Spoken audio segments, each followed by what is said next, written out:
So thank you today. Thank you to each and every one of you for joining today's forum that's focused on improving and expanding New York's Industrial Hemp Agricultural Research Pilot Program.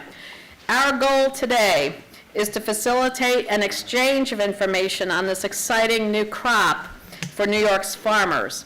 Today's event will strengthen our state's position as a national leader in this emerging industry. And of course, our end game always is to boost New York's agricultural sector. So I'm so pleased that you're here today to talk with us about that. Now, if you'll humor me just a little bit, I'd like to use this opportunity to provide just a little history on the relationship with the state of New York and with the hemp industry. So literally back in the 1700s, New York was one of several states that offered growers a small subsidy to establish a hemp industry. But by 1865, and at that time about 60% of the population of the state of New York was engaged in farming, and so you can do a calculation now with regard to that relative amount. Hemp was really not a significant crop here in the state, but it was considered to be important enough from an agricultural perspective that the national census at that time contained 3 separate reporting requirements for hemp. So 3 categories: dew-rotted hemp, water-rotted hemp, and hemp other. So you can see across the board the way that we were thinking about hemp at that time. Now, Tompkins County, which is where you are right now, did not report any plantings of industrial hemp at that time in the 1860 census. However, at that time, Tompkins County alone produced more than 122,000 bushels of barley and 207 pounds of hops. And I'm going to wind that back in a second if you're wondering, why is she talking about hops and barley? I'll get there. Now, these were crops that essentially disappeared from New York State until recently, but we're really excited to see these crops reemerging. And as I said, I'll get back to that point in a moment. Now, in the 1800s, New York State grew hemp in far smaller quantities than other states such as Kentucky and Wisconsin. And nationally, the other factors coming into play at the time, demand for cotton made it the preferred crop for the fiber market. So as a consequence of multiple factors, total U.S. production of hemp started to decline right around that time. But then there was a nail in hemp's coffin, so to speak. In 1937, the Marijuana Taxation Act placed a tax on the sale of cannabis, and that is a botanical cousin of industrial hemp. And industrial hemp at that time was subject to the same restrictions and taxes, and that essentially killed the market. And so that was really quite some time ago, almost 100 years ago now. Now today, the return of agricultural specialty crops, such as industrial hemp, such as hops, such as malting barley, is a real opportunity for our state's farmers, as well as for the businesses that support these productions, these crops, such as craft brewing, such as pharmaceuticals, specifically in the case of hemp. So last year, more than 400 acres of hops, 2,000 acres of barley, and almost 2,000 acres of industrial hemp were planted with the goal of revitalizing some of our state's historic field crops, but this time using the latest technologies in plant breeding and in plant production. So our college is very excited, back to malting barley, about the release of a new malting barley varieties for our growing craft brewing industry. We have an anticipated 2019 release of New York-bred spring malting barley varieties from our School of Integrated Plant Science. By reinvesting in these crops, and of course today we're focusing on hemp, we believe that New York can truly address some of the critical economic needs for our rural parts of this wonderful state. Now, as educational institutions supporting our state, including Cornell, Binghamton, Cobleskill, and Morrisville, and others, it is both our privilege and our responsibility to drive sustainable improvement in the lives of New Yorkers and to help our state support a vibrant and profitable rural farm community. We do this by sharing knowledge-based research, extension, and programs for industry, as well as new tools in the form of best plant varieties that are suited for New York State. With over 25,000 documented usages of industrial hemp, it's clear that this crop has potential to diversify New York's farms, to connect growers to new markets, and very, very importantly, to provide our producers with new sources of income. With thousands of uses, it also offers opportunities for advanced manufacturing of composites, of fibers, of nutritional supplements, and pharmaceutical products, again, with the goal of supporting economic growth throughout our state. On behalf of our faculty and our extension staff, I want to express our deep appreciation for the leadership of Governor Cuomo, of Commissioner Ball, and that of New York State Legislature, specifically Senator Tom O'Mara and Assembly members Donna Lupardo and Barbara Lifton. It's truly exciting for our faculty to engage in endeavors that have great potential for improving New York's economy.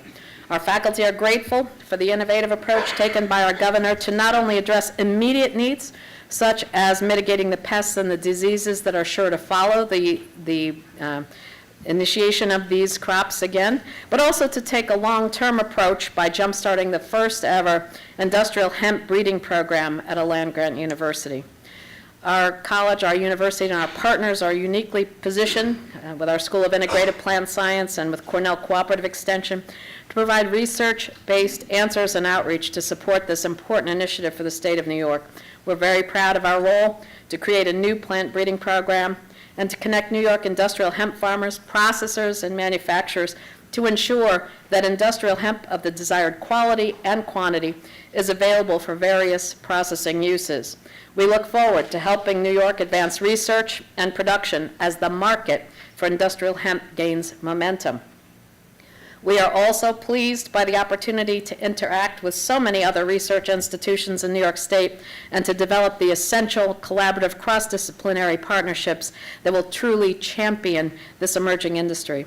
So now I'm honored to introduce the Commissioner of the New York State Department of Agriculture and Markets, and that's Richard Ball, who has been a tremendous partner to Cornell, to the College of Agriculture and Life Sciences, as we work together to support New York's unique opportunity to lead the revival of the nation's industrial hemp industry. The Commissioner is certainly no stranger to Cornell, and it is a pleasure to see you here today. Commissioner, thank you for convening this opportunity to exchange information. Commissioner Ball.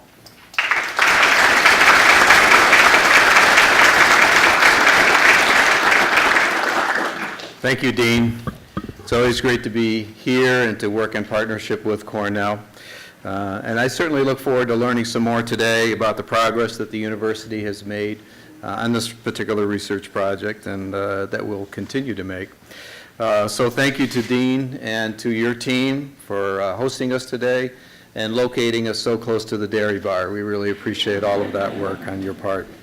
It's kind of interesting that you mentioned 1865 in your remarks, because just a couple of months ago, I'm one of those people that's kind of a book guy. I love books.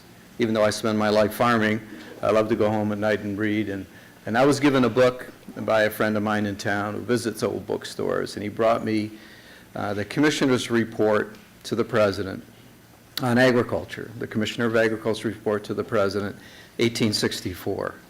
1864. And I was reading through it and looking at the challenges. You can imagine the challenges that they faced in 1864 with the Civil War going on.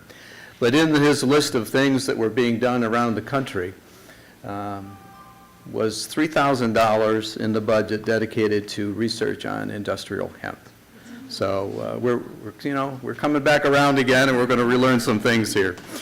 Morrisville State College has been another tremendous partner of ours in this project. I want to thank Chris Nyberg, who you'll hear from shortly, and members of your team for joining us this afternoon. And I want to stop and just give a special thank you to Assemblywoman Lupardo for her devotion to this new crop. If she was here, I would tease her about owning the record for emails to me on industrial hemp. There's no close second on that. And also to Senator O'Mara for his support and excitement about this crop as well. And I want to thank all of our research partners for the great work that you're actually doing in this area. We look forward to hearing from you. So happy to have everybody here today and getting on the same page. We really look to broaden our hemp research program throughout the state and continue to position New York as a national leader in this emerging industry.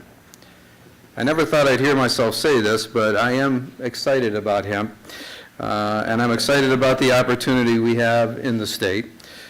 We've just begun to uncover the potential that industrial hemp holds for our ag sector. We believe this crop presents some pretty great opportunities to diversify our farms, have some options for our growers, open the door to many new markets for local businesses, and help drive success across New York State. I think it also uniquely ties into the regional economic development process that we have here in New York State, particularly right here in the Southern Tier, with Southern Tier soaring. We started with just a handful of research partners when we launched this pilot program in 2016. Some of you were here for that, and I applaud again Cornell University and Morrisville in partnership with JD Farms for being the very first partners on this. I think we had around 30 acres of hemp. And it was a great beginning. A year later, the legislature approved the governor's proposal to lift the cap on the number of sites we could have in New York in this program, and we opened it up to private businesses. We had 21 research partners last year in 2017, and we grew hemp on approximately 2,000 acres in the state, so from 30 to 2,000. The governor then convened the first ever industrial hemp working group. He signed legislation to solidify the status of industrial hemp as an ag commodity and create a one-stop shop for producers and processors at the department. The state also committed significant funding to support research, production, and processing statewide. In a short amount of time, we more than tripled the number of growers participating in industrial hemp research. And as we look to the 2018 growing season, I'm excited to say that we have more than 100 research partners growing industrial hemp on roughly 3,500 acres. Pretty good progress, I think. It's great to have so many of you here this afternoon, and our focus today is to build, strengthen the connections that you have with one another, to share key findings from the research done so far, to identify challenges and strategize on ways to capitalize on our success and our future opportunities as we move forward. So the goal is to advance valuable research and ensure that the Empire State stays at the forefront of the industrial hemp revival in the United States. I'm very optimistic about where we're headed, and I look forward to working with all of you to keep the momentum going. Today we've got a great panel of speakers lined up for you, and I want to turn it over now to Dean Nyberg, Dean of the School of Agriculture, Sustainability, Business, and Entrepreneurship. That's a long business card, Dean, at Morrisville State College to get us all started. So let's give a warm welcome to Chris Nyberg, please.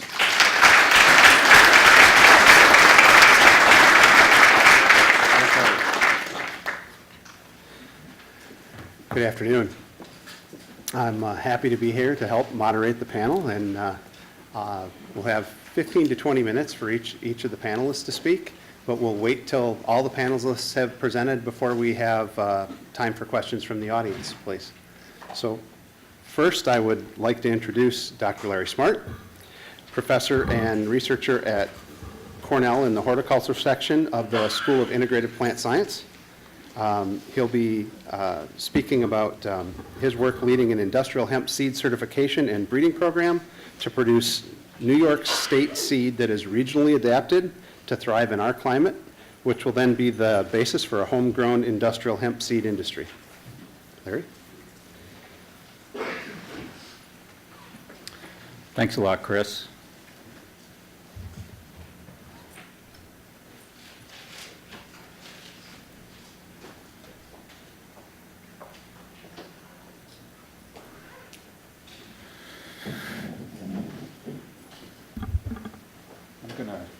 I'm going to stay by the microphone, I guess.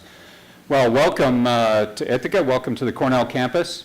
I'm going to talk a little bit about our trials from 2017 that we did here at Cornell, and but more importantly, tell you about the team that we've assembled, faculty and extension specialists to serve the needs of the expanding hemp industry here in New York State.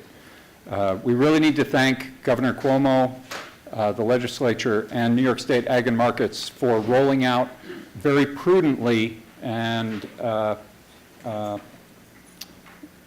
wisely, I would say, drawing from information from across the country, Kentucky and Colorado, and really doing it right here in New York State. And we thank them for the investment that they've made. which has put us on the national map for industrial hemp.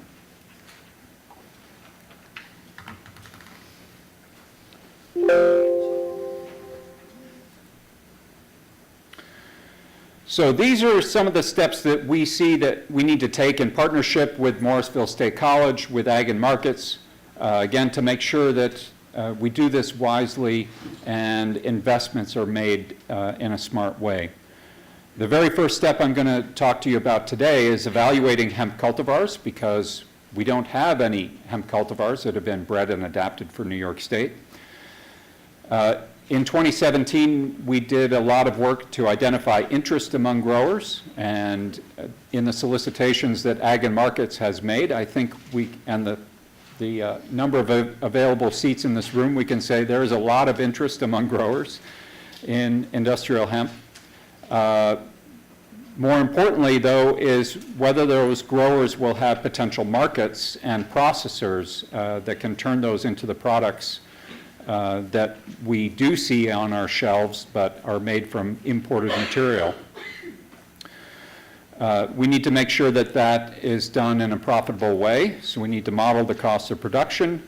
And again, one of our major roles at Cornell is to educate growers and processors and learn back from them what additional research we need to do to make this industry succeed.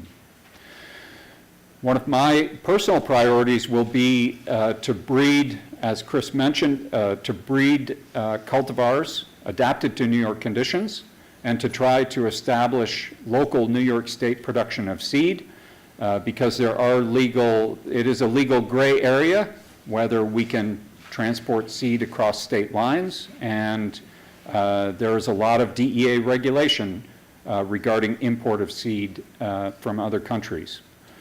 So we somewhat bypass those legal gray areas and permitting restrictions if we can establish local seed production here in New York State. So this is a team that we've assembled at Cornell of researchers and extension specialists, led by my wife, Chris Smart, who's the director of the School of Integrated Plant Science. She is a plant pathologist and will be studying the plant microbiome in hemp. But myself and Don Vyans are working on plant breeding. Hemp has a lot of issues with seed quality, and that will be important in our seed certification process. So Alan Taylor in horticulture is working on that. And then, of course, we expect to see significant pests and diseases come in as we scale up our acreage. So Gary Bergstrom is here and will lead our breakout session on pests and diseases. Elson Shields is our entomologist working on that issue. You know, hemp, there is an added value for hemp in growing it organically, and because there are no pesticides registered for use on hemp in New York or in the US, there's a lot of opportunity to incorporate industrial hemp into sustainable cropping systems, and in particular into organic cropping systems. But we also have a lot of companies interested in controlled environment agriculture and producing baby greens and other high-value chemicals from industrial hemp in a controlled environment setting. Neil Mattson in our horticulture section is an expert in that.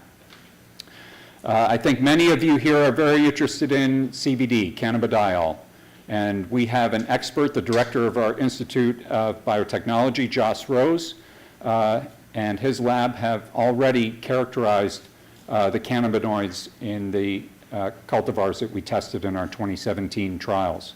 So if you're interested in that aspect, his postdoc Trevor Yeats is here, and we have the data on the quantification of the cannabinoids from those commercially available cultivars.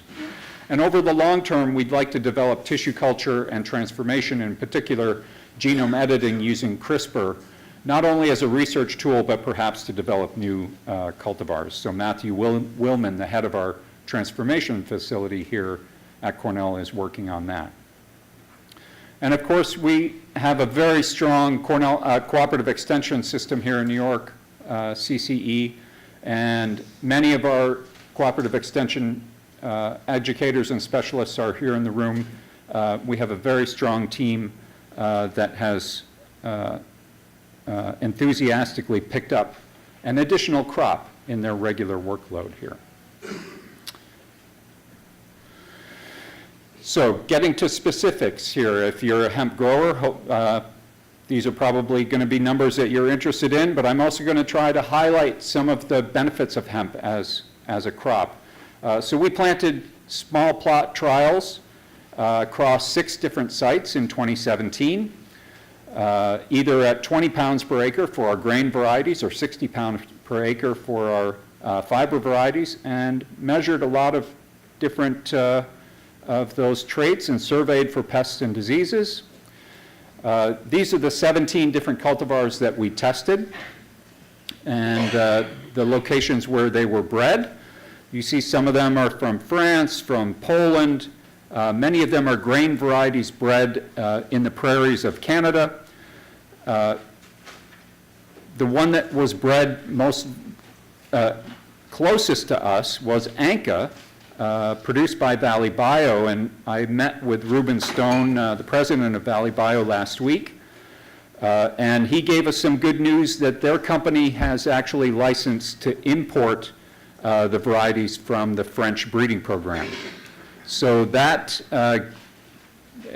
we purchased those through Chiavi Seeds, now based in Kentucky last year, but we now have I would say, stronger partner in Ruben Stone and Valley Bio for the top 3 cultivars on that list.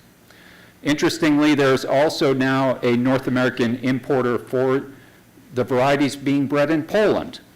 So this situation is changing almost on a daily basis. Chiavi now has his own cultivars certified in Kentucky. And all of these breeding programs are coming out with new cultivars day by day. So we will include, just to look into the future, we will include new entries, new certified and pre-commercial entries from these companies in our trials in 2018, testing as many as we can possibly handle. Right now, I would say that will probably be around 30. Okay, so 13 grain varieties, and the bottom 4, all from Italy, are fiber-specific varieties, and they were partitioned into 2 different trials. Again, we planted on 6 different sites, and as you know, it was a very wet season last year. Some of those sites, in Geneva in particular, did not get planted at the optimum time. June 28th and July 10th are not the ideal time for planting hemp, but rather June 9th. As we did here in our best trial in Ithaca at the McGowan farm. One thing we can learn is that hemp does not like wet conditions, does not germinate well in flooded conditions, and Jen will talk about that as well. But some of these sites were well drained, and you'll see we got pretty good yields. So this is our fiber variety on the day of harvest on August 21st here in Ithaca. Grew an average of 8 feet tall and produced more than 5 dry tons per acre. And what I hear from our fiber processing company collaborators is if you can produce about 3 dry tons per acre, that's probably a profitable break-even point there. Aletta Campagna, both in Ithaca, and again, the trial in Geneva was planted very late. So the yields were significantly lower there in Geneva. But Aletta Campagna seems to be the winner after 1 season. So take these numbers with a grain of salt, or a grain of hemp. So this is our grain trial close to harvest. You can see in the foreground the dioecious varieties from HGI, from the Canadian prairies. And some of the monoecious dual-purpose varieties in the background, which grew much taller and have a longer time to harvest, actually. So that gave us a little bit of a challenge, having these early maturing varieties mixed in with later maturing varieties. And next year, we intend to separate those. So we will actually have 3 different parts to our yield trials: the early maturing grain varieties, the dual-purpose late maturing, and then fiber varieties. There was different performance by sites and by planting date, but not necessarily exclusively due to planting date. So some of these sites had fairly poor soil health and were undernourished, and that highlights one of the things that we learn about hemp, is that it is a nutrient-demanding crop. But on our best sites here, so these are the overall trial means of the 13 grain varieties in Ithaca, averaged 1,600 pounds of clean seed at 8% moisture content per acre. What I'm not showing you is the best yields of those sites, which at the McGowan early trial was a little over 2,300 pounds. So again, if we can produce 2,300 pounds per acre of clean seed, this is well above, I think, the profitable threshold at this point in the market.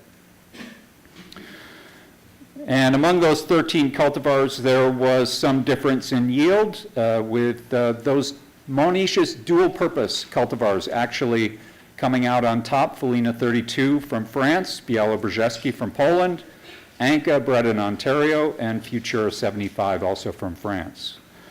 Again, the top yield on our best site was Anka, over 2,300 pounds. Just to highlight again some of the beneficial features of hemp as a grain crop, it is very high in protein. There were some differences ranging from 25 to 27% protein by cultivar. Again, this is across all sites. An interesting point, the better yielding sites had higher protein content. The poorer yielding sites had lower protein content, as you might expect based on the nutritional qualities of those sites. But in this case, those grain varieties from the Canadian prairies came out on top, Piccolo and Grandi in particular. Another feature of hemp, it has very healthy oils and produces a significant amount of oil, over 35%. Again, one feature you see here is not a whole lot of variation in bulk oil or even in the omega-3 and omega-6 content among those different cultivars. So that's something, again, we will test next year and see if we, so again, on those sites that are higher quality, we saw higher protein accumulation, but lower oil content. There is a trade-off between protein and oil in the grain.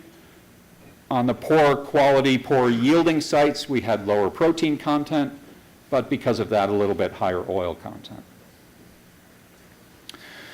So I've already given you some clues of where we're heading in 2018. We will continue to do the small plot cultivar trials, intending to plant at least 6, maybe 7 trials next year. And we hope to capture the full latitudinal range using our Cornell research farms. So we will plant up at Chazy, up near the Canadian border, up near Burlington, at the Miner Institute. 2 trials in Geneva at the New York State Agricultural Experiment Station, 2 or 3 trials on our Ithaca farms, and then 1 at our Long Island Horticultural Research and Extension Station. So we will go from the Canadian border to Long Island with good replication, with, again, probably somewhere close to 30 entries in those trials.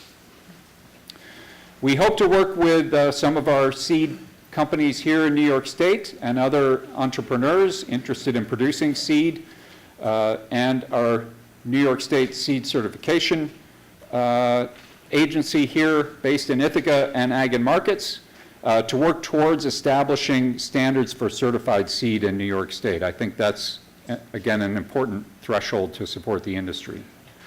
And we have already started our breeding program using feral hemp cultivars and licensing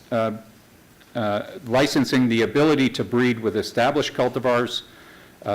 So we're getting our hands dirty and learning how to make crosses and making early selections.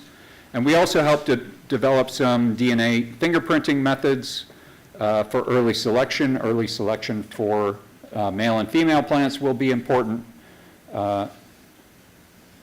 and for other key traits.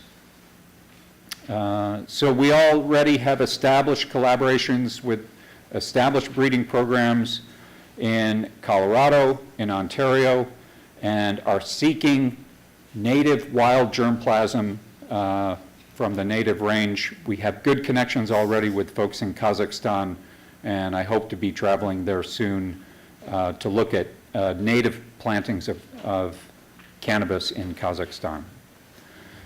Within the next 3 to 4 years, I think we should have cultivars that are either ready to be released or very close to the pre-commercial stage, as well as reliable transformation and CRISPR modification systems. So that's a little preview of where we're headed, in addition to, again, strengthening our connection with all of you through Cornell Cooperative Extension. And again, I just want to thank New York State Ag and Markets and the Governor's Office for all of their financial support. So I will be happy to come back and take questions at the end.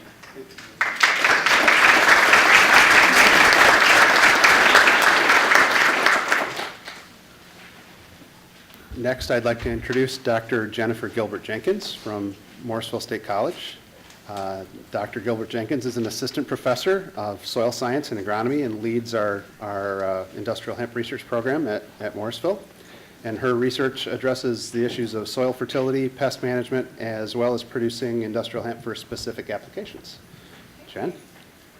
I guess I'm going to take Larry's lead and stay by the mic because that's where we're supposed to be, but I hate being behind podiums. I move too much. My family's from Brooklyn, and I talk like I'm from Brooklyn, and so that's, ooh, no, but then there are two things to hold. It's okay. We'll make it work. I was also told by my 4th grade teacher that he thought I swallowed a megaphone when I was born, so I probably don't need that to reach all of you, but it's all right. So we've been growing industrial hemp at Morrisville now for 2 years. Our first year we partnered with JD Farm and grew 30 acres at their farm, and they're an organic hay farm, and so we learned a whole lot about conversion of hay ground and pasture ground to hemp fields and what some of those issues may be. And then last year, we were planning on expanding into doing just a few inorganic nitrogen trials on our land. And then in June, when all of the opening up of hemp production moved forward, we decided to grow 80 acres on our campus. And so that made us import our seeds a little bit late. So the mixture of the late planting date with the wet weather of last year produced some really interesting results for us, and I'd like to share some of what we looked at with you. I'm going to put that down. Maybe? Am I using this? No. This was working? The mouse is working. There we go. We're working. So first, we started from what do we know about how to grow hemp, and every publication that we looked at said essentially treat hemp like winter wheat, and the general guidelines were to grow at about 7.5-inch spacings, to plant somewhere around 1/2 inch depth, that you don't want to plant too deep. They are relatively small seeds, and that you need anywhere from 150 to 200 pounds of nitrogen. So you hear a lot of people talking about how industrial hemp is going to save our soil and it's going to rehabilitate our soil, and they I think are not really thinking of industrial hemp as the agricultural crop that it is, because it has such a high protein content in our seeds. That means it needs a lot of nitrogen. And from some of the research that's been done in Canada, they really haven't found that point where the growth curve levels off, where further additions of nitrogen don't yield higher grain yield. So we looked at that and said, well, I think we need to know more about that. There are currently no pesticides labeled for its use, so our first year growing at JD Farm, that was perfectly fine because we were on an organic farm. But some questions have come up along the way about what are going to be the important crops or the important pests for this crop moving forward. So in our first year, and I don't have any data from our first year here, but in our first year we had a pretty good seed yield. We were somewhere around 700 pounds per acre, which is between 600 and 700 pounds per acre, which is far below the trials that you just heard from Larry, but that is on average somewhere in the 600 pounds per acre to 800 pounds per acre is what the Canadian organic farms are getting in terms of their seed yield. And so What we did learn was that hemp doesn't really compete well with weed species. And so in year 2, we decided we really needed to quantify that and have a better look at those weed species. Right? So here, this is this year and this spring, and if we remember back to this spring was incredibly wet, and so the hemp had a very hard time of establishing. And since the hemp had such a hard time of establishing, those weed species and those weed seeds that are there waiting just germinated quite happily. And if you have hemp germinating at the same time as weed competitors, the hemp cannot outcompete it. Once the hemp grows maybe a foot to 2 feet tall and starts to branch out a bit and shade out the space around it, that's when it becomes much more competitive. But it has to get in there first for that to happen. Right? And we were able to quantify that. So this is sort of what we were seeing. We were seeing in let's see. So here we have a hemp plant, right? And this is mustard and pigweed. And I'm not sure if we see in this image any of our, oh dear, I'm going to forget the name of it. We'll get to it in a second. There's a whole bunch of other species that we were cataloging. But what we tried to see was early on, when we're counting all of these weed species along with our hemp, do we also see the hemp then outcompeting later? Right, so we came back and we looked on June 28th and we counted. I had the students walk through the fields with me and count in 2-foot squares how many hemp plants were there and how many weed species plants were there. Nutsedge, that was the word I couldn't think of. Right, so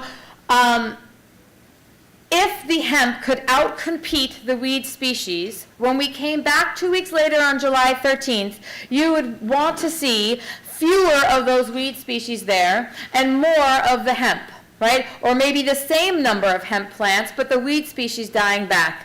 And here's just a quantification of the numbers of plants. We also measured the height of plants.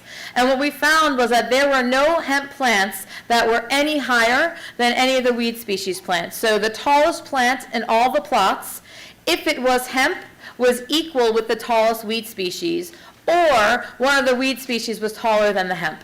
So our hemp was not outcompeting the weed species that were there, and we saw this in a number of fields, the same thing, where the percentage of weed species is not going down over time as the hemp plants themselves are growing larger. So if the weed species establish themselves first or at the same time, then you're going to have a large problem with your ability to grow seeds, to outcompete, to get the water, to get the nutrients, and to harvest. Right, to harvest clean seed.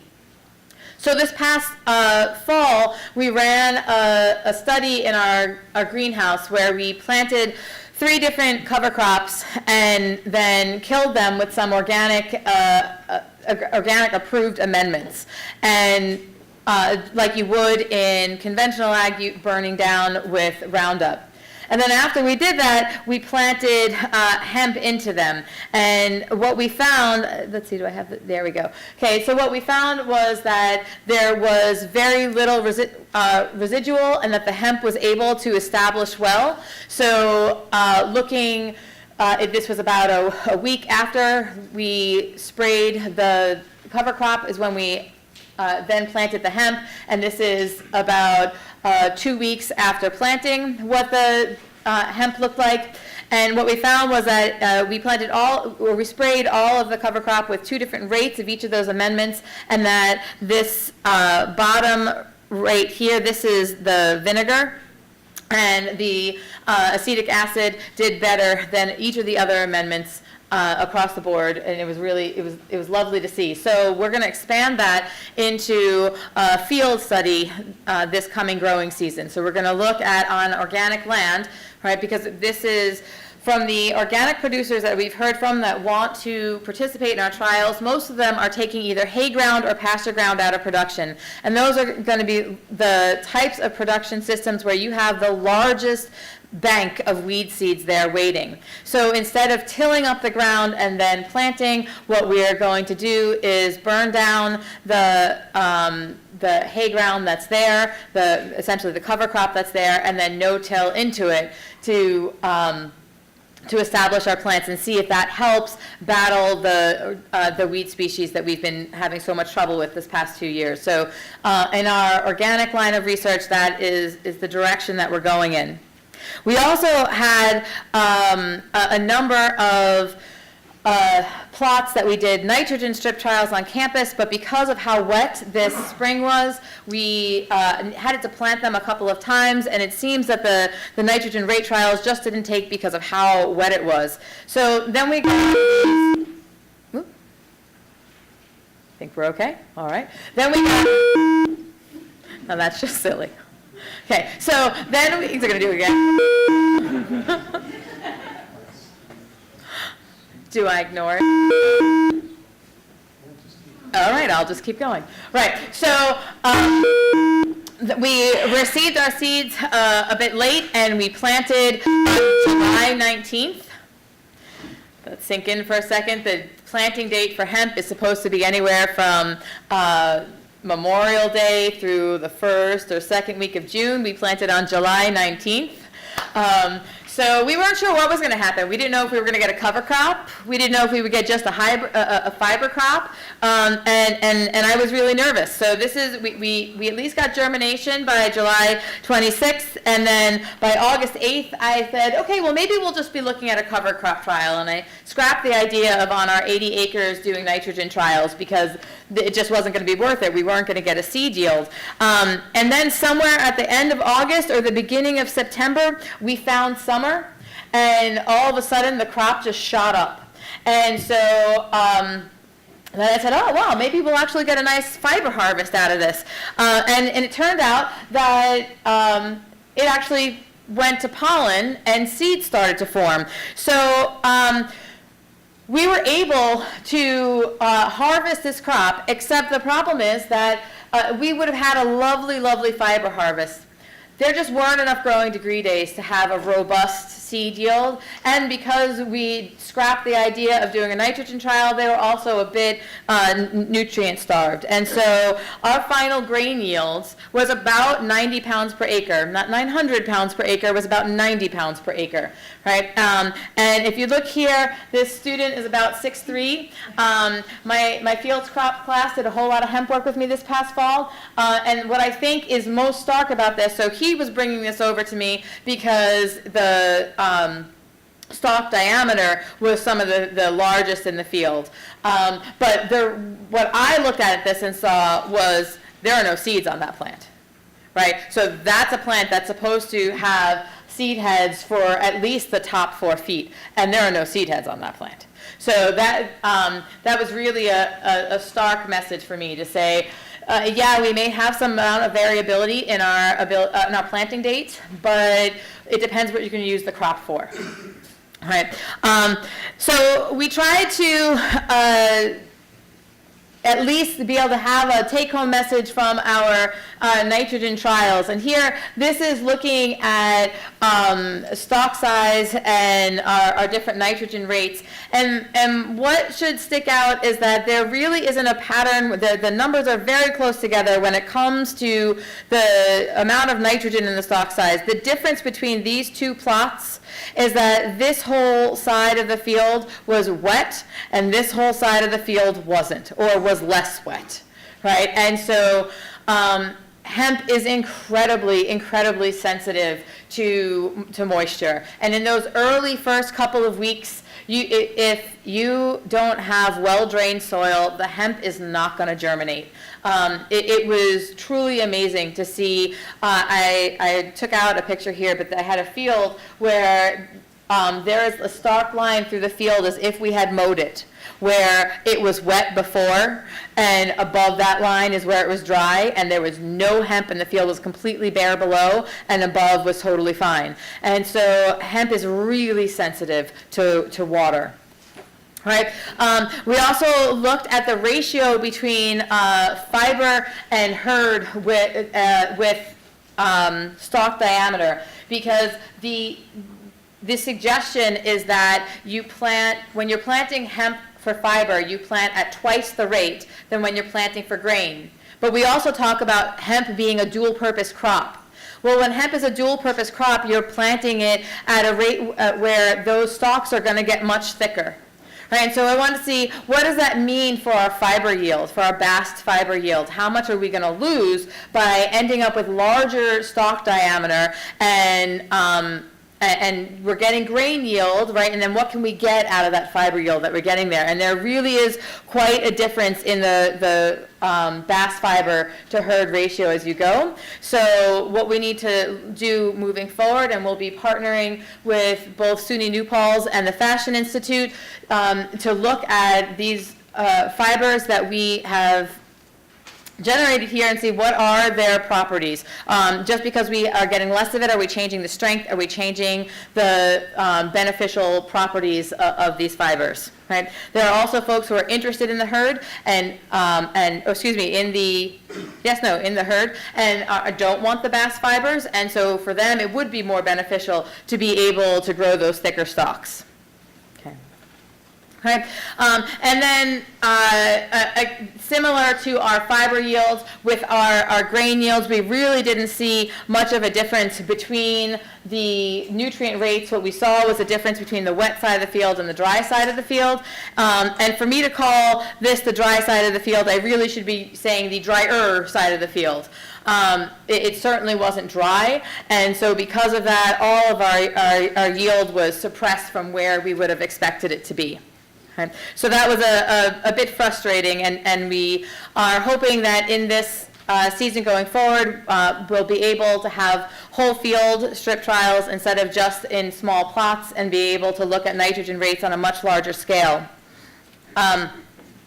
So at the end of the season, we partnered with Ag and Markets and had them come in and look at the THC in our crop, knowing that the THC has to be below 0.3%, and we were well below 0.3% in all of our samples. What they did was different protocol methods. They tested out methods from Kentucky, New York, Colorado, and Canada, and all of the values are there, and I put this up because in future years we're likely going to be seeing a combination of the THC and the THCA values, and so that's why there is this last column here, which we're still below that 0.3 value. But the question comes up, what influences the change in THC in these crops?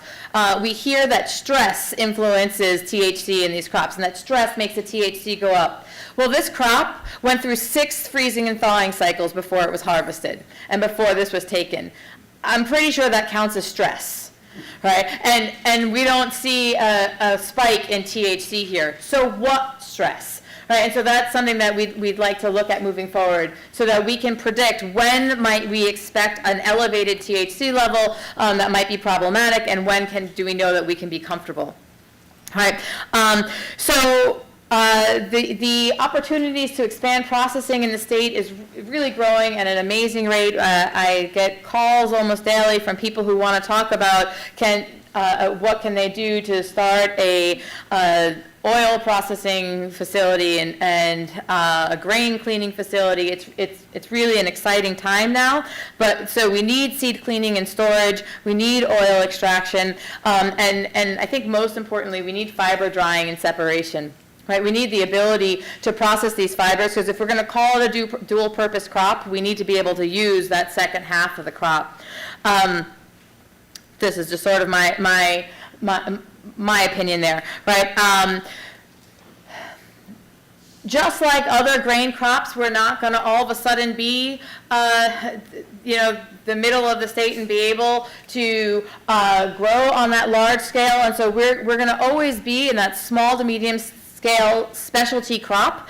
It doesn't mean that this can't be a really important crop for us, but I think moving into fiber is going to be an interesting direction for us to look in.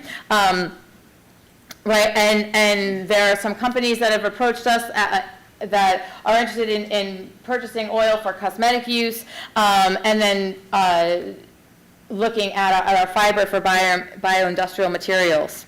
Right? And I just want to thank that Morrisville would not be able to do this without the Farm Viability Institute and the Empire State Development Funds, and we look forward to these continued partnerships.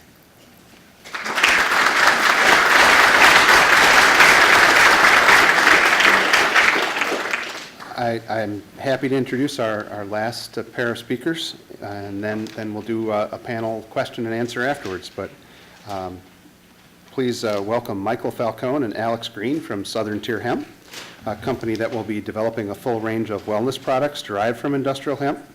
Southern Tier Hemp also has a sister company called Gencana Global, which is based in Kentucky.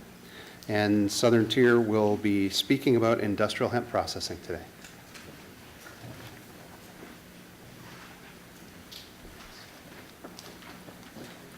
Hi, everybody.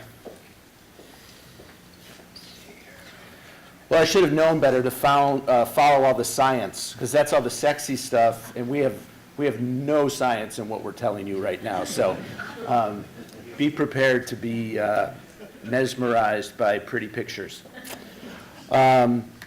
Just to start a little bit about what we're doing, we're an agricultural and technology company. And we're going to be developing products and superfoods in our initial run of things. Eventually, what we intend to do is get into a larger scale processing facility down in Kirkwood so that we can, take some of this stuff and start to make real products with it. There was a bit of a mention of our sister company in Kentucky called Gencana. We've been doing this there for over 4 years now, similar to what has been done here in New York with the University of Kentucky and the Department of Agriculture in Kentucky. So this is all up there, just so that you know. Okay. Exactly. We use a Mac. This is a PC, so we have a little bit of an issue with that. So we'll just start right in that, we've got a team of people who've got a lot of industry success. As I mentioned, in Kentucky, this has been going on for 4 years, and we've got a lot of different related industry experience in several different industries that we feel will be very helpful for what we're doing here in New York. Our company will be based down in, like I said, down in Kirkwood.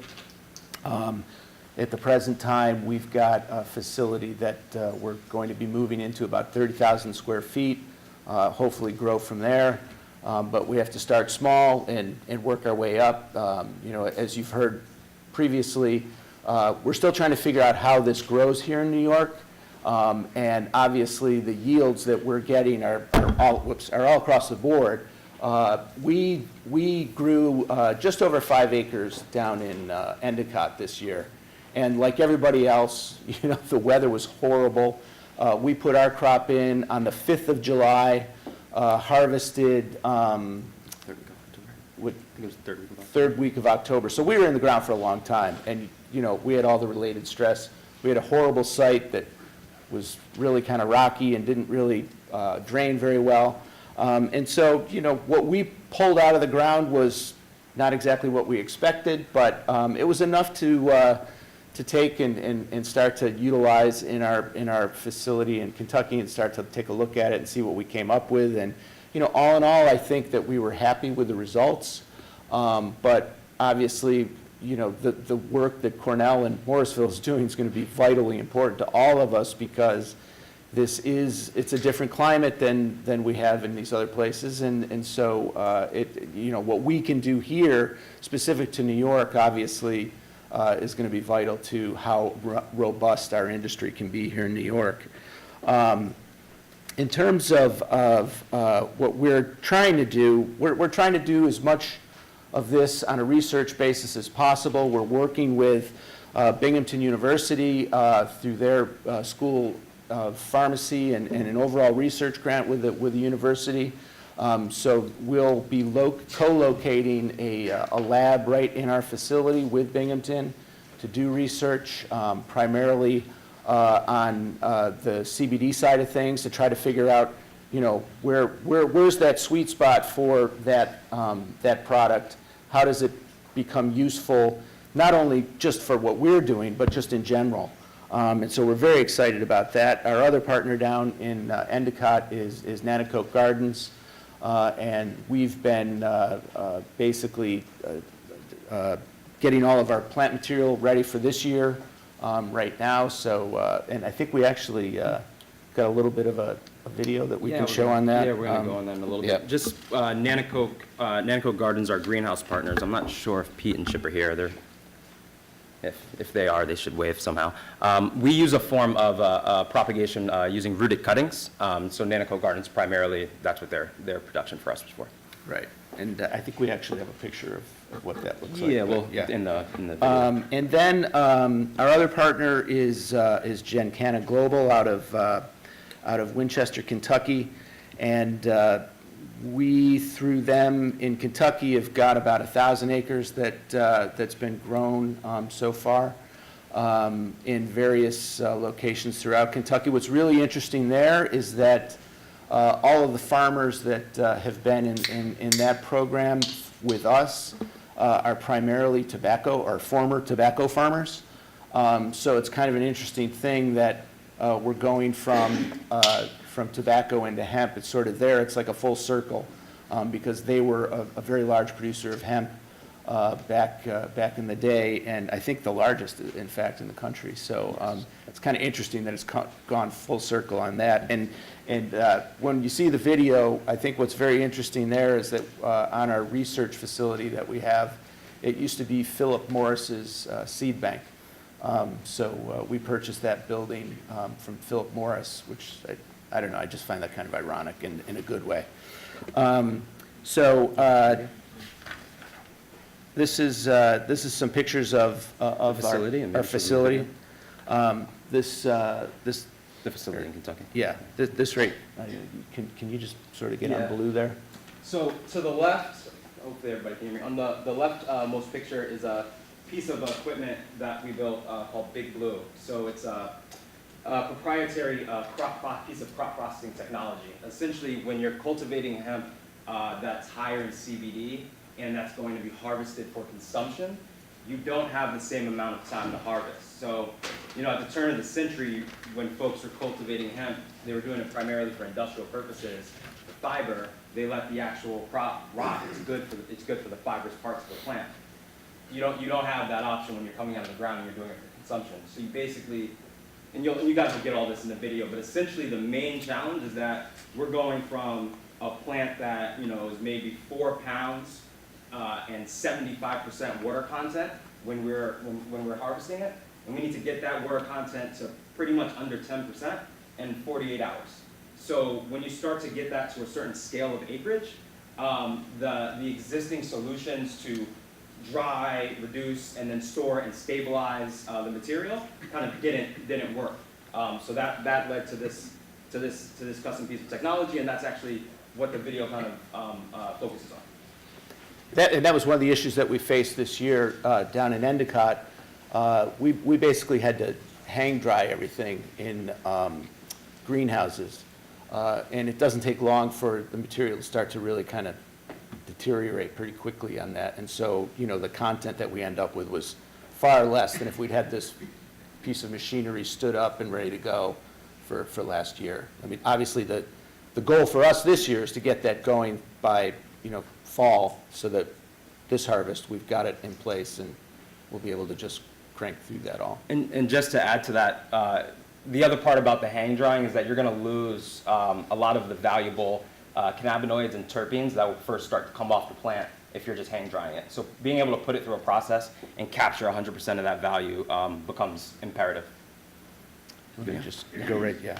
So we've got a little video that we wanted to just show, just to give a better idea of the way we do things, which is a little different than the way others have done, the way you've been growing in Morrisville and in Geneva and so on. So.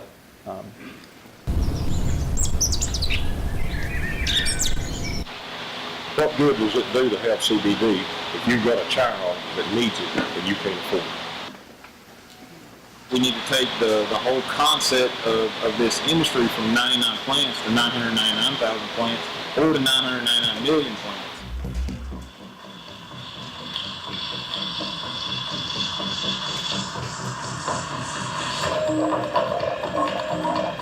So this farm was 100 acres. This is one of the farms in Kentucky. This is obviously at harvest. You see the top of the plants.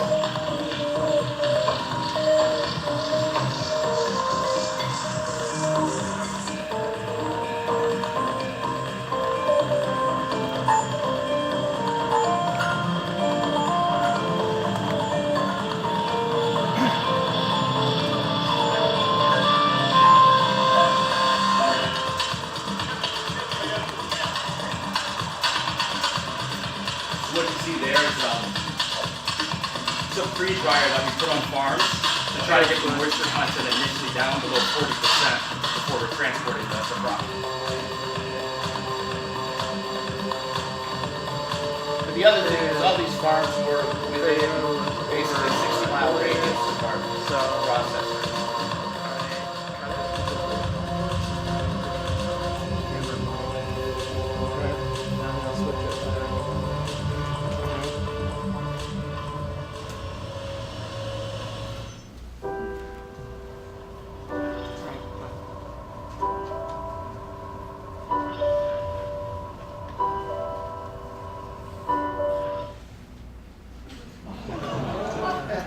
Man, talk about anticlimactic there. Let's see if we can. It's rock. It gets everything. Good Vimeo video.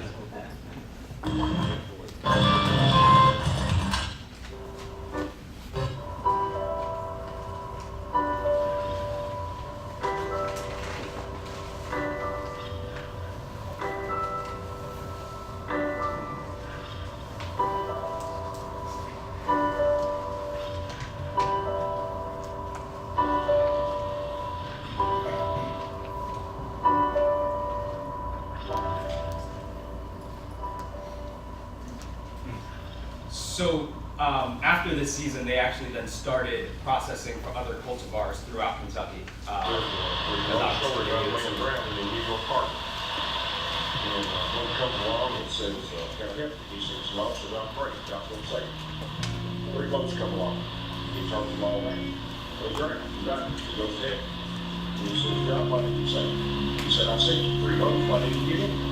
Well, be late for that time. He said, well, somebody just couldn't take care of it. I don't want to say, I sent you twice. Why didn't you do something?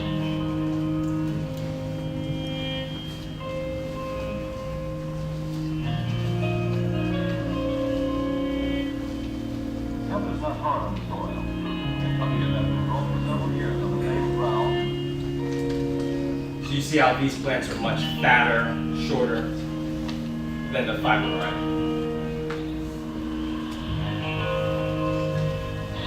We always have to remember why we're in this business. Just like everybody else. There's my parents just want to.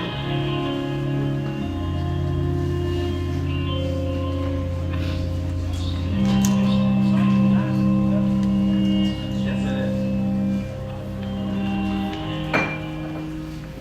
So, I mean, I think that just, what we were hoping to do there is just give you a little idea of the scale of how we're doing things there. And essentially what we're going to be doing is taking that technology and the intelligence that we've gained from our facility in Kentucky, bringing it here to New York, and we've got a lot of improvements that we've designed into our system now. It's going to be a little bit bigger. We're going to be able to do things a little more quickly. But most of all, I think the notion is that we'll get to a point where we have 2 lines, one primarily focused on CBD and then the other focused on fiber. Because I do think that ultimately, at least here, and you know, we're here for the southern tier. We're really here to you know, try to turn things around down there. And our focus is to try to create an industry hub down there of all sorts of ancillary products that can be produced from the hemp, so that you know, we're trying to create jobs, and this is an economic development thing for us as much as it is you know, obviously it's a business premise as well. But I really do think that New York is in a very unique position to take advantage of this and create an industry that doesn't exist, and I think can really change a lot of lives down there. So that's about it. Thank you. Thank you.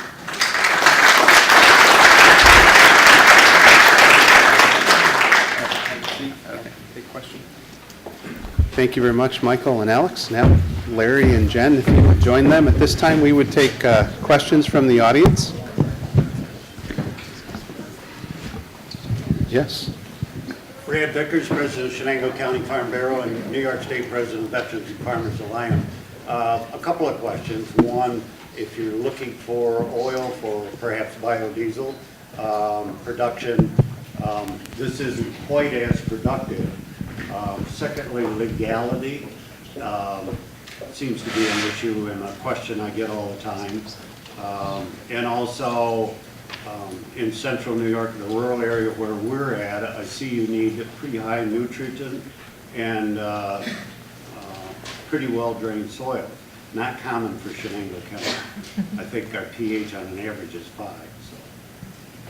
You want me to start? Any of you can. Sure. Yeah, thanks a lot, Brad. I want to say I grew up in North Norwich, so I'm a Shenango County native. I know. Accept your membership anytime. So it's an interesting question about using hemp oil for biodiesel.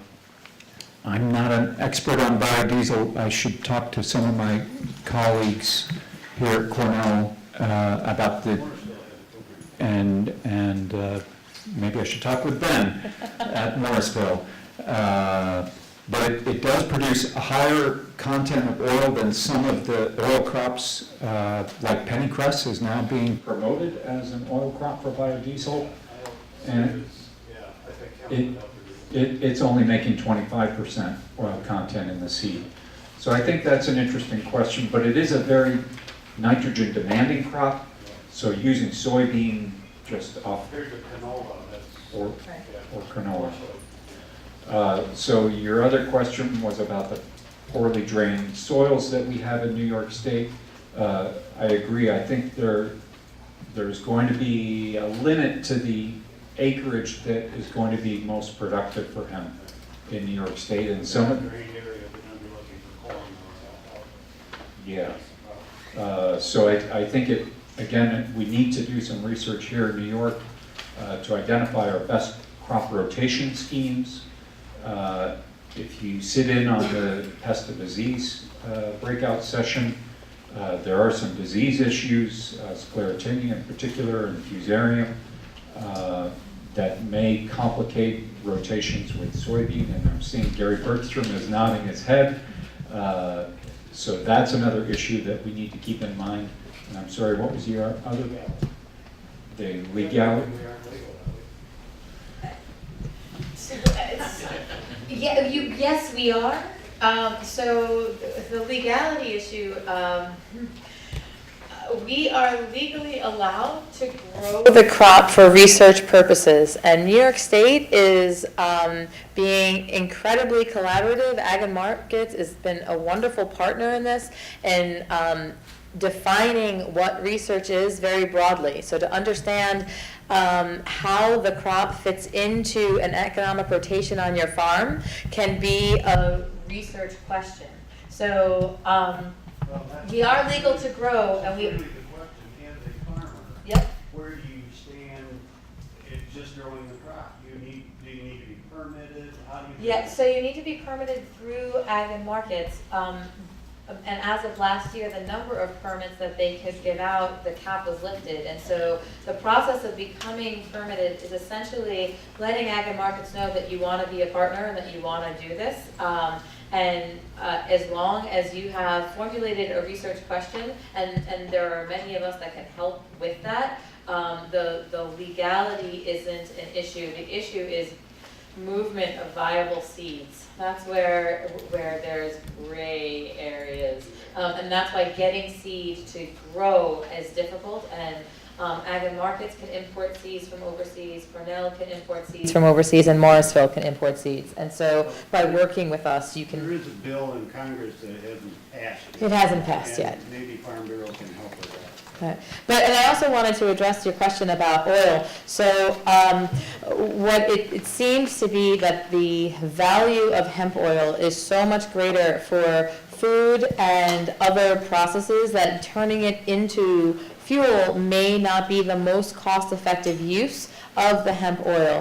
One of the things that I didn't mention that we're also going to be looking into is there's been research that shows that hemp can hyperaccumulate heavy metals, and that it happens in the green parts of the plant and not in the seeds. And so we're going to do some research looking into that to see if that's true, that the heavy metals aren't accumulated in the seeds. And then you have this non-contaminated seed that you can harvest and do something with it, possibly decreasing the cost of phytoremediation in brownfields. And so that might be a time when you want to look at the seed as a source of biofuels, but other than that, the consensus seems to be that the money is in using the oil for other uses and not for fuel.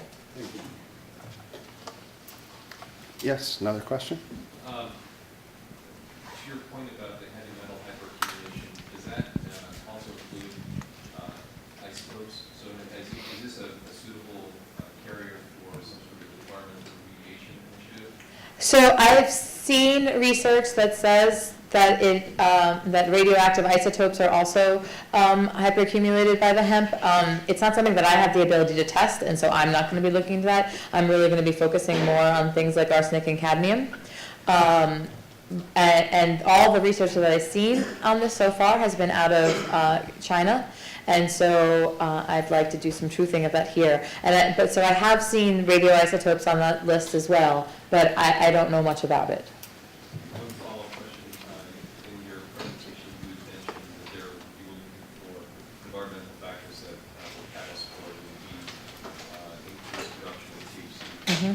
Is there any validity to the theory that sunlight and the intensity of the photon, the photons being transmitted through might have an impact? So is THC a reactivating use of sunlight?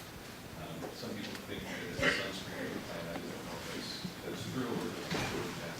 I've actually not heard that before. I don't know. If that is true, it would explain why our levels were so low this year, because there wasn't sun for so many months. But I really don't know much about that. Did everyone hear that question? What was the question?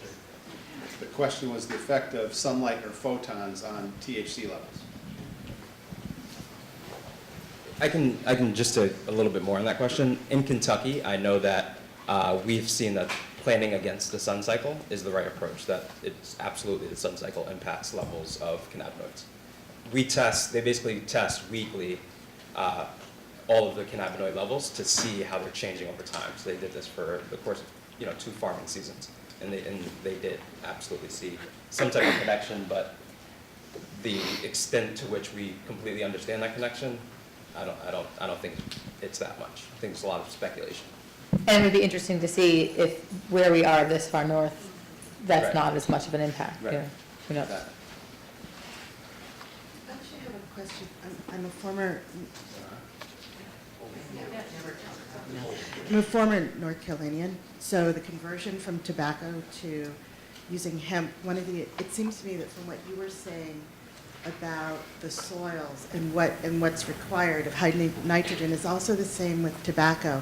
So I'm wondering if your farmers in Kentucky were, in a sense, perfect partners because they already had experience growing a crop on a commercial level that required high nitrogen, so their farms were, in a way, pre-prepared for that, and what you're finding in terms of your experience in the southern tier, which, doesn't happen. Yes. I mean, the one experience that we have from this last growing season is that we have a long ways to go. And I don't know that we can, and I think that's kind of true across the state. I think we all were in the same position, that it was so wet, most of us, or many of us, got our product into the ground so late that it was a real fly by the seat of your pants type of experience. But in terms of the farmers and what they're, in the learning and what they're going to need to do. I would argue that hemp is more similar to a grain crop like growing wheat, and we do plenty of that, and so our farmers are more than well versed. They have the equipment necessary to plant, they have the equipment necessary to harvest, and wheat and corn are high nitrogen users as well. Well, the other thing for us too is that the farmers that really tend to work well with us are vegetable farmers and tomato farmers and things like that, because we're using the raised bed with plastic and Right. and it's just a different process. Yeah. The only issue that we did have with some tobacco farmers is just the amount of pesticides that they'll usually put on a crop are pretty significant, and we obviously can't use any. So sometimes their soil is actually compromised as well, and we'd have to wait a couple of growing seasons for their soil to kind of turn over. Okay, so I had a comment to the phytoremediation question and also a question for Larry as well. So the phytoremediation, my understanding is that hemp was used at both Chernobyl and Fukushima to clear up the soil, at least to a reasonable extent. And I work for the 22nd Century Group, Botanical Genetics, and we actually sponsor a phytoremediation project in the southwest of Virginia where we're using it on compacted former mining land to try and see whether we can actually use that to help that land down there. So there is a lot of interest in using hemp for phytoremediation, and also it has a lot of promise. It has been used before. So that was just a comment on that. And I had a question for Larry about your breeding program, and it comes down to plant variety protection and what your end game is with the varieties that you actually produce. Now, I believe that there is no plant variety protection available in hemp because it's federally illegal, and also that although you might be able to, say, sequence the genome of the variety you produce, knowing the progenitors of what you've actually used is almost impossible if you're given that because of the very ill-defined nature of your starting material. So I wonder if you actually have a plan for when you release varieties and what your plan would be if you produce, say, Cornell #1 and it's the best one for New York State. Yeah, my overall approach would be to seek plant variety protection. And I would hope that in the time between now and when we have cultivars ready to protect, that process would have worked through that process and we would be able to obtain plant variety protection. So that's my current plan.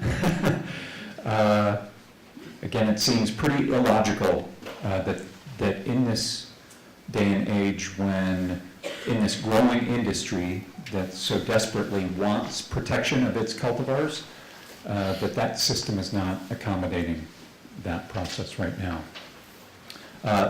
I've been talking, I gave us the first cannabis genome workshop at the Plant and Animal Genome conference this year. That was very illuminating to me. There has been a lot of private investment in genome sequencing of cannabis, and there's a very high quality genome sequence out there that Hemp Gene says will be released within months. So I've had some very good conversations with them about establishing a high throughput genotyping system based on their high quality PacBio genome sequence, and we will use that initially to genotype the germplasm that we are able to obtain in our breeding program. But in particular, for all the people in this room, I am very eager to help genotype the material that you obtain as growers and to try to define the true genetic source of that material if you're willing to share that material with me.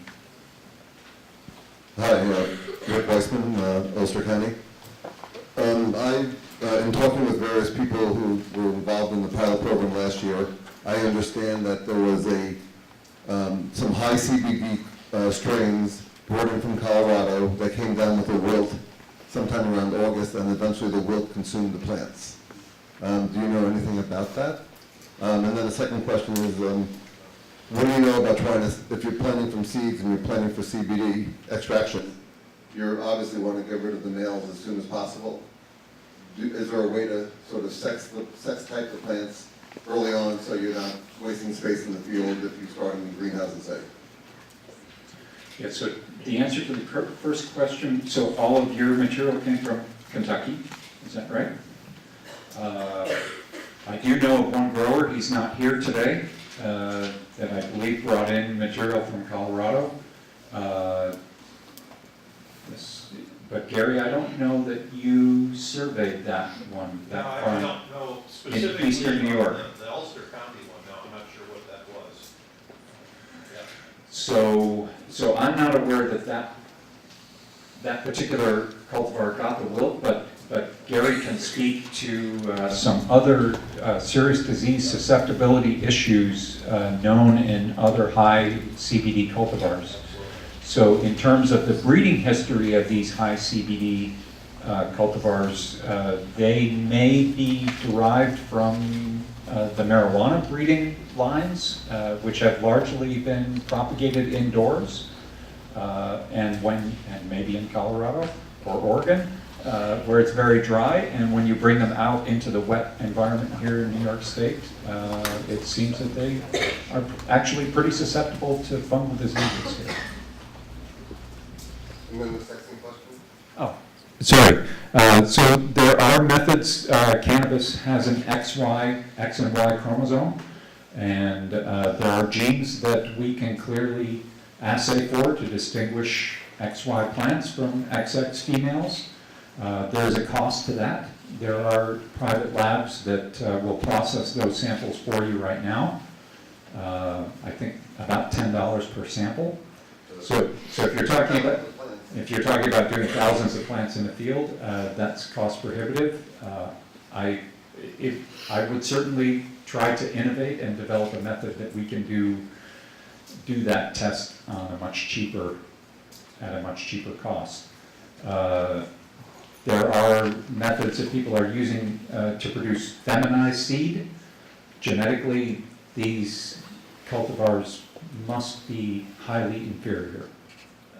So I have not done any evaluations of those, but theoretically I would avoid those feminized seed.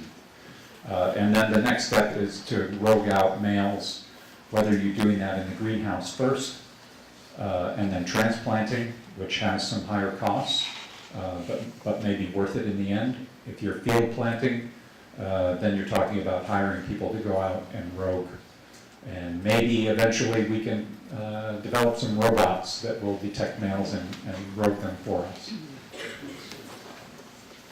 Hi, Joseph Calderon from Genome County. I'm coming from the extraction side, compliance, and application support in a variety of states. And I have a few questions for Southern Tier Hemp in terms of extraction and compliance. First question is, what kind of testing standards do you use for your seed to sale testing? I think that's going to be a major issue. I'm trying to look forward in New York State in terms of what compliance is going to look like, because it seems like right now there's nothing out there. Albany hasn't released anything in terms of regulatory direction guidance. So since you guys have already been doing some extraction and testing at the plant level and at the cannabinoid level to find out more about that. Also, extraction techniques. The standard in some states is, butane, CO2, vapor, ethanol, which seems to be the cheapest and, or at least the least expensive and has the most throughput. I was wondering if you could address that and what guidance you might be able to give other potential processors and extractors in the state. Because we don't want to put up a facility, drop $2 million on the facility and then have to be non-compliant, a couple of years later. Yeah, basically those are the two questions. I thought I had three, but I think I enveloped them into the two. Well, it's as far as do you want to speak to the test? Because we've had this discussion at the Hemp roundtable. Yeah. So what I want to say first in answering your question is that Commissioner Ball has been very forward-thinking in calling a group of us together to form a CBD working group, a subgroup of the industrial hemp working group. We have already had 2 very productive meetings discussing the exact things that you're talking about. What testing should we do? What should the limits be? What certification do we expect? What levels of purity do we expect in New York State? All with the goal of making New York State the gold standard for quality control and for quality production of CBD products. New York grown and certified. So Michael is a member of that working group, and has contributed to those discussions. And I would also say that New York State Ag and Markets, in issuing their your partnership agreements, has added additional requirements to the growers of the high CBD cultivars in consultation with the Department of Health. So yes, we have been thinking about that, and there are guidelines that are in place, and I think there are probably more guidelines that you will see come out. Yeah, I think just a little more on that too is, I don't know exactly, what is Anson's title exactly at DOH? Is he the Axel? Axel. Axel is counsel for the governor's office. And so, he sits on this subcommittee with us as well. And it's been, actually, there's a couple other folks here in the room, I see Nick here, that are also on that committee. And I think that we're really very, very much deep in the woods on this one in terms of trying to determine what is going to be that standard. And like Larry said, we do want it to be the gold standard. And set the bar here in New York. We believe that New York made is going to mean something, and I think for anybody who's trying to produce anything with this product here out of New York, I think that is going to mean have a significant meaning to the consumer ultimately. Follow-up question, what is that going to mean though in terms of barriers to entry? Because if we have some guidance, we'll be able to know what types of facilities, it's really going to go into facilities design right from the beginning. So knowing whether we could do ethanol or could not do ethanol, because that's going to require certain HVAC units that are separate, fire codes that are separate from CO2, for instance. So these are all questions that are going to come up 2-3 years from now, and there's plenty of variables, as you know, from CSA. Yeah, and I'm going to let Alex speak a little bit more to the extraction methods, but I will say that we've pretty much used most of them. And we've found that there are some, I think we're going to end up with CO2 is probably going to be one of the primary ones for us, but. Yeah, no, as Michael was alluding to, whether you use subcritical CO2 or supercritical extraction solution, whether you use ethanol or a variety of other solvents, drives to a different result. Each of these methods has their trade-offs. So the way we've approached it is our processing facility will house a range of technologies, and there will be different areas for different processes, and that's why the facility we're looking at now is 30,000 square feet. But when Michael speaks of expansion, that's part of what what the expansion allows us for. Now, in kind of direct response to the question you're asking about barriers to entry and just compliance, I think the reality is, as Michael and Dr. Smart were mentioning, those standards are being worked on now. So our approach has always been to go with the most rigorous standard, and we feel like then we're protected against, whatever eventuality may come down the line in 2 years. We'd rather, pull back. We'd rather be able to pull back standards than having to add new standards that we weren't prepared for.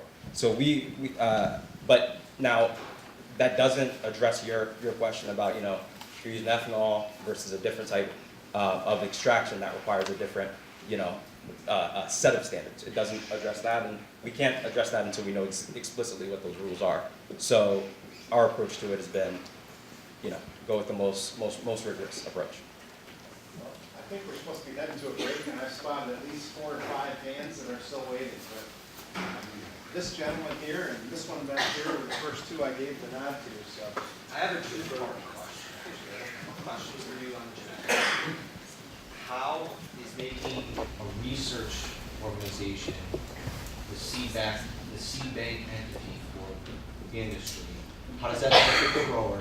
And also, how do you value different strains of CBD content when it comes to, okay, so I'm a grower and I have 4 strains. They're all going to have different content. They're all going to be valued differently. How do you do that? Yeah, so I think your first question is, what is the value of breeding programs for the grower? And I think we have a long history in all of our crops.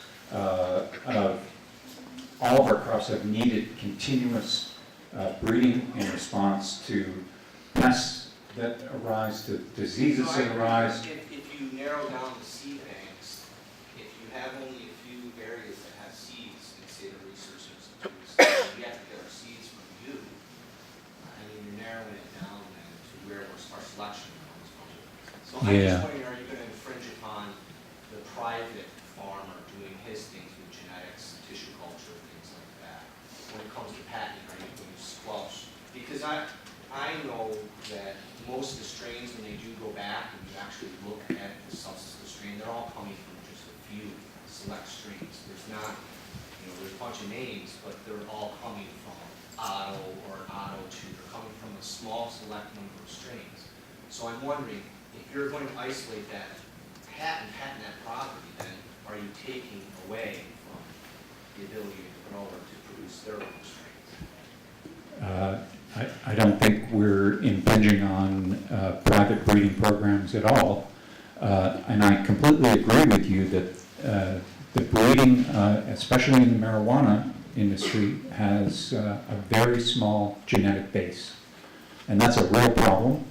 Our germplasm collection in the United States, which for every other crop is maintained by the USDA Ag Research Service, they give away their seeds for free. You can order seeds of tomato that we maintain in our collection in Geneva. If you are, a breeder, you obtain those from the U.S. government for free in support of your breeding program. We do not have that for hemp. The hemp collection was destroyed through the wisdom of the federal government. We're actually working to try to restore that. And I hope that germplasm collection would be based in Geneva, where we house germplasm collections for many other crops. And then that diverse germplasm collection would be available to you as a citizen of the federal, from the federal government. But as we go down the line, and farmers have clones, and let's say they're selling those clones, and come to find out your genetics are in those clones that they're selling, is that going to be a problem? Yeah, so we talked about this, this is a very technical point, but the plant variety protection process, again, for other seeded crops, allows the breeder to protect those lines so that they're only sold under license, but there is a breeder's exemption and a grower's exemption. So growers can save that seed and reuse it, and breeders can take that seed and use it for further breeding. So that would be my goal, would be the cultivars that we select in the Cornell program would be protected by plant variety protection, which would allow growers to, allow farmers to save and reuse seed on their farms, and would allow breeders to use that cultivar to generate improved cultivars. But would you be privy then to monetary gain in any way? So that once those cultivars are protected, then presumably they would be licensed to a seed company to market so that they can make a profit from that process. But again, PVP allows for breeders to use those cultivars for breeding free of any licensing or royalty. I'll tell you the current state of cannabis is not the state. Every cultivar that I have access, nearly every cultivar that I have tried to access is protected by a material transfer agreement, which means that growers are not allowed to save seed and reuse it. They are not allowed to breed with it. That's marijuana. That is any industrial hemp cultivar that's on the market right now. If you buy seed from Valley Bio, from HGI, from Chiavi Seeds, they will be protected. The varieties that are owned by Gencana are protected. Question here. Hey, how's it going? My name is Owen, and my partners and I have been approved for extraction and farming of CBD. My questions are for the gentleman from Kentucky. We spoke about feminized seed and the importance of that for CBD production. However, over in Oregon, farmers that weren't specializing in feminized seed, where there was a problem of cross-contamination, where the pollination from the males were going over to people growing for CBD and destroying the integrity of their crop and lowering the CBD percentages. So my question was, is this happening in Kentucky right now? And the second one, well, let's start with that. It's not really happening in Kentucky because, you know, Kentucky's been very good as New York is being really, really, really, really amazing and leading the way and being at the, you know, forefront of these issues. And what you said about Colorado is absolutely correct. And so in Kentucky, they've worked on setting up pollen zones to avoid this very issue. And I know that pollen zones is something that is even, I believe, being discussed in that subcommittee as well. We have talked about that a little bit, and I don't think we've come to any conclusion yet, but it's certainly an issue that we're aware of, and we want to make sure we understand it. And just one other thing, we're not from Kentucky. We're from New York, but we just happen to do some business in Kentucky. Okay. So let me weigh in as well. However, that is an important issue, but we don't want to put up barriers to industrial hemp as a commodity grain crop either. But wouldn't the concern be to the CBD farms then, that if they're within a certain mile radius, they'd be liable for damaging the crops of these CBD farmers? Because they're lowering the CBD content, which is a direct correlation to their profit. So this is a complicated issue, and I think Ag and Markets will work through it. One potential solution is that Ag and Markets maintains a database of CBD growers. I would not suggest that those should be made publicly available because I think there's a security issue in doing that. But again, I would emphasize that we're primarily working on industrial hemp as a commodity grain and fiber crop. And we don't want to raise any barriers to that. If you truly want to protect your high CBD cultivars, you'll grow them inside. Thank you all for all the questions. We actually went 10 minutes longer than we were supposed to. We're going to be moving to breakout sessions, and I'm sure those sessions will still be able to address questions and have some good discussion, and then we'll come back here.